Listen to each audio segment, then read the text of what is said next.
If you've got yourself a 980 Ti hoping to play games at 1080p and 60 FPS, chances are you're pretty happy with it. Apart from games like Control, Shadow of the Tomb Raider and the latest Assassin's Creed games, for probably every other game out there, this card will be able to reach those numbers with ease. Not only that, but it can overclock fairly high and keep up with the likes of the GTX 1070 and even the GTX 1070 Ti for some models, or if you live in Alaska. And when I say Alaska, I mean that when it comes to power efficiency, this card is hungry.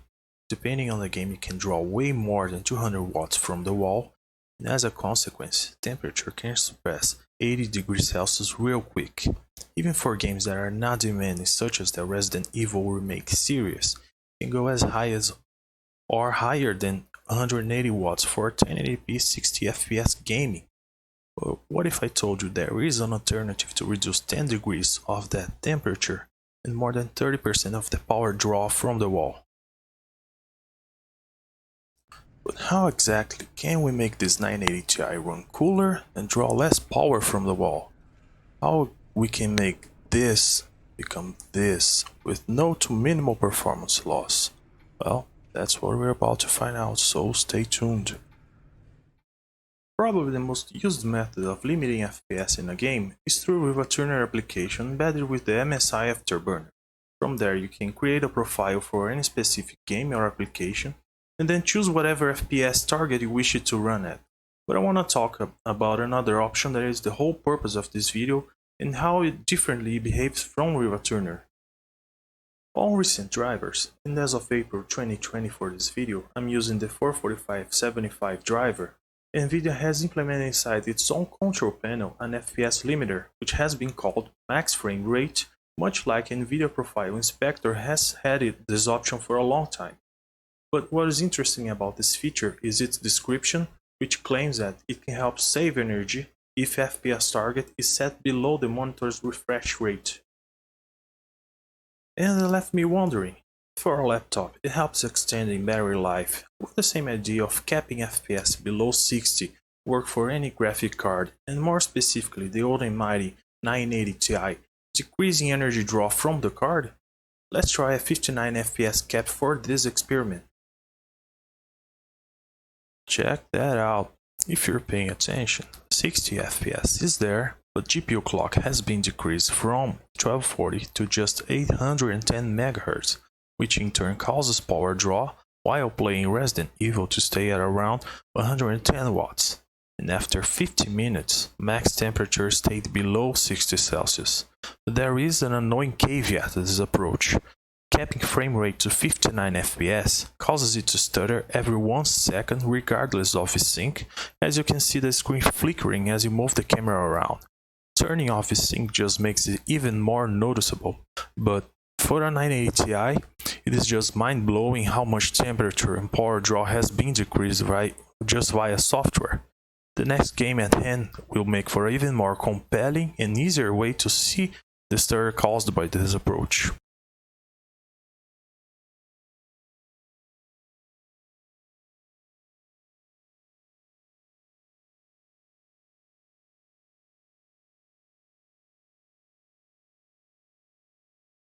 Now, this is The Witcher 3, high settings 1080p, and here you can see as you move the camera that stutter is still consistent.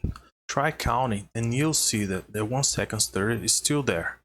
But pay no mind to GPU clock and temperature right now, because I had to use hardware rendering to record this effect, which simply abnegates the FPS limiter and returns GPU clock to its original state.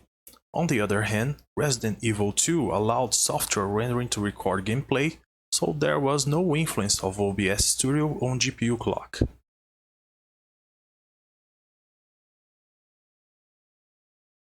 So, we already know a 59 FPS cap reduces power consumption and temperature at the expense of that 1 second stutter.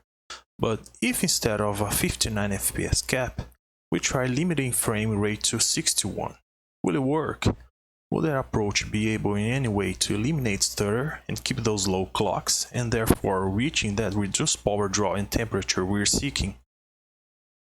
Well, take a look. not only kept the lower clocks, which reduced temperature and power draw from the wall, but also frame rates kept at 60 FPS, and VSync now is able to eliminate stutter that was present previously. From 67 to 54 Celsius and from 185 to 125 watts, which translates to 20% and 32% decrease in GPU temperature and power draw respectively.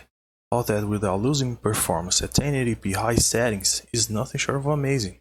And while there are graphics cards nowadays that are still more efficient with the same level of performance, seeing a 980 Ti pulling less than 130 watts from the wall without any specific driver optimization is absolutely insane. The Witcher 3 specifically is a nice game to showcase those differences, mostly because it still can bring a lot of graphics cards to its knees. The only disclaimer is, as I said previously, due to the nature of OBS Studio, I had to rely on software rendering since NVENC, that is the hardware rendering from Nvidia, completely nullifies the FPS cap and restores clocks to the original values. That's basically the reason why the footage you see are semi-static. When there's a lot of movement going on, software rendering brings stuttering that is non-existent during game.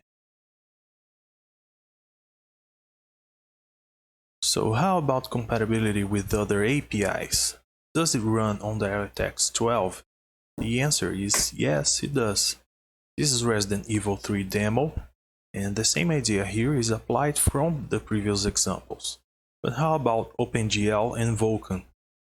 And unfortunately, neither of them are affected by the frame limiter, as tested with Doom, which uses both OpenGL and Vulkan APIs, and with Rainbow Six Siege running on Vulkan.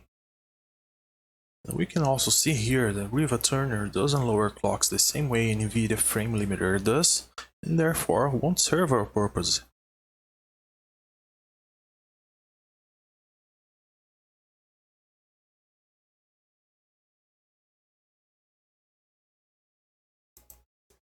Now, to wrap things up, here is Heaven benchmark locked at 60 FPS. Being a DirectX 11 benchmark, it should work as intended. The results will provide a useful insight on how performance is affected by either FPS limiter. For this one, I let it run for 15 minutes and then went for a round of benchmark and then another run on the background.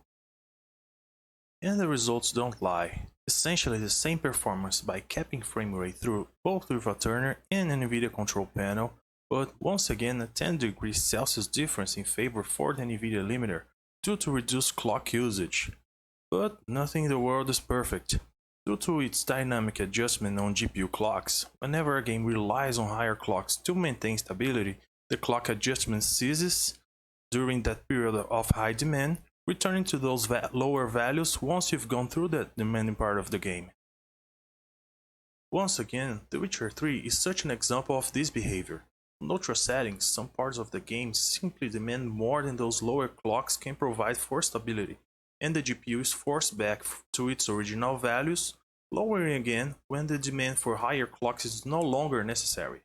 I could not test it, but I can only suppose games like Metro Exodus, Control, and maybe other demanding games will present the same behavior simply because they are at the threshold for the 980 Ti to keep stable 60 FPS gaming.